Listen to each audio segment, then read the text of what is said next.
Hello fellow traders, Marv Eisen here from Timeless Dollar Trading Academy. I'm sure you've noticed markets have been particularly erratic over the past several weeks because of the war in Iran and the announcements that happen almost hourly that affect the global economy and markets as a result. And so here we are on Monday, May 4th. I'm going to start the action in a minute. I just want to draw your attention to the fact that I have my trading zone set up 73.19 at resistance, 72.67 at support, and I get that, of course, from my Taylor calculator, and I get these numbers from the previous day's open, high, low, and closing action. I've just entered the open, high, low, and close in the first four columns in this row and corresponding to the date, and I get the Taylor trading zone for the following day. Now, the Taylor trading zone is particularly accurate as to range, but prices have been skewed, particularly over the past several weeks due to the war. But still in all, the trading zone is an important tool that we use together with the 6 trade setups: gap, support and resistance, trend, time and price, momentum, and candlestick. And so we have these 6 trade setups. We have the trading zone. We have the previous day's close. And note the previous day's close, Friday's close, was below the calculated trading zone, which in itself is an anomaly. We very seldom see the trading zone outside, or rather I should say the previous day's close, outside of the calculated trading zone. Now, because of the volatility in the market, we have to rely on the basics of trading. And what are those basics? It's simply this: price action. Price action is the basis of all our trade setups.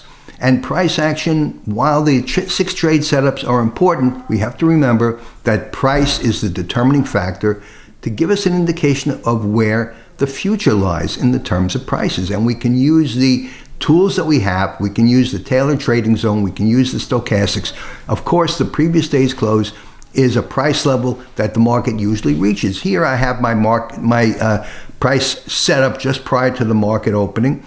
And we have our trading zone. Now, as I said, the trading zone is particularly accurate as to the range where prices are likely to trade. And on Monday, May 4th, the range is going to be here. We see it in the gray column, 52 points. And that's simply the difference between the 73.19 and the 72.67. I know the Taylor calculator looks sort of confusing. Once you use it and you get a little bit familiar with it, you see it's very easy. You just enter the open, high, low, and close in the row corresponding to the date, and it gives us our trading zone support and resistance for the following day. So here I have my numbers for Friday, May 1st, and they give me 73.19 resistance, 72.67 support, and I simply draw that out on my chart. And so here, as the prices move, I'm going to start the chart up, and there's 10 points between each horizontal line on this chart. We can note that the prices open well below the previous day's close. And here they hit the previous day's close, and this is a 10-point trade. If you just trade the gap trade, this is a 10-point trade, wonderful trade. And so the prices hit the Taylor trading zone support level, and support became resistance. How did we know that? There was no way to really anticipate it, but we can use the Taylor trading zone to show us where prices are likely to go. I'm going to let the day play out here. It'll just take another minute or so. All right, I'm going to stop it here. There's the day. There's the day that played out. And here we take our trading zone and clone it to either the intraday high or the intraday low. The intraday low is right over here at the open at about 72.42. The intraday high up here at 72.70. And we have to wait for about an hour after the market opens to find where that intraday high or low is within the first half hour to hour of the day. Now, the intraday high or low, of course, the low was taken out. And so which way are prices going to go? So we're going to clone our trading zone. I'm going to show you something.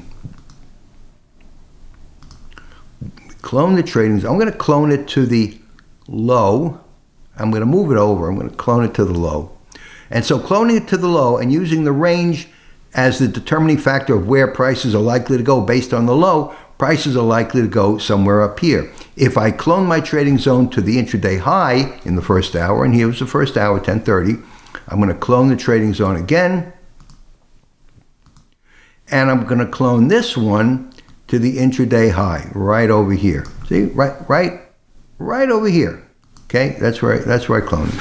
And so here at the key is to determine whether the high or low, or where the high or low is going to be taken out. And here we see the low is taken out right over here. Here was the low. I'm sorry. The low was put in right over here. The low was taken out right over here. And if we use the trading zone support and we took a trade when it took out the low, when prices took out the low, we could take a 20, maybe 25 point profit, figuring that prices are going to trade down to the trading zone clone support, which in fact they did. They did. Look, you can see it right with your own eyes. They cloned it. They traded down to the trading zone support. So that's how we use the trading zone. But again, you have to be very patient. I waited for about an hour after the market opened to determine the low and the high within the first hour. And then whichever way it breaks, we see which way the prices are going to go. And we use the cloned trading zone as the tool to tell us where they're going to go down to. And they traded down to here, broke through the trading zone for a short period of time. But basically, that's where prices moved. And we could take our 20, 25 point profit just based on that information. We can also use the stochastics to give us an indication of where prices are going to turn. It's sort of difficult to do. Better to use our tools. Now, again, the previous day's close was a good trade. That was a 10-point trade. After that, where were prices going to go? And there was no way to know. And so we have to use patience, use our tools. It's important, again, and I can't emphasize this enough, to be very cautious, because these announcements, due to the war, they come out virtually hourly, and they can whipsaw prices. So we have to be very, very careful in even placing a trade in days like this.